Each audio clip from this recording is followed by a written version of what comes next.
When we're working, a lot of our time is managed for us. We have tasks that we have to do in our jobs, and then with the little time that's left when we're at home, we try to squeeze in everything else. But once you retire, you have to figure out how you're going to manage your time. So I manage my time with a series of lists that cover different aspects of things I need to do. The first list isn't even written down. It's just things that I know I need to do every day, things that are automatic. I meditate every morning.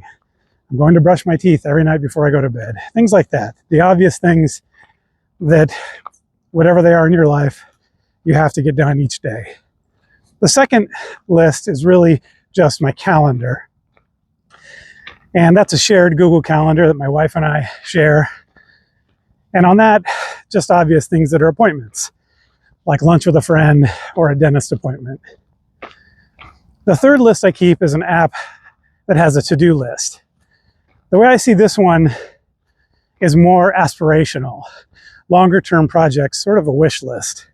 So one example of something on that list might be a category of things for home improvement projects I'd like to do. But maybe they're the kind of projects that I can do whenever I get to them.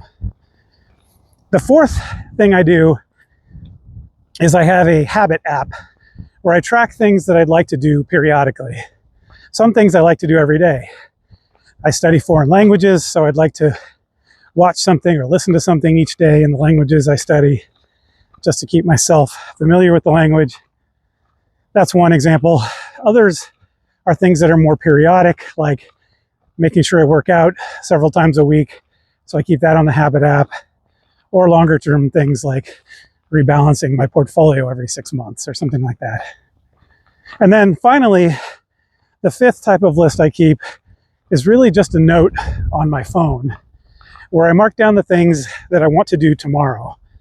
And that's usually just a couple of items, just the things that are high priority for the next day. I might have a couple of aspirational items listed below there in case I get to the other things first.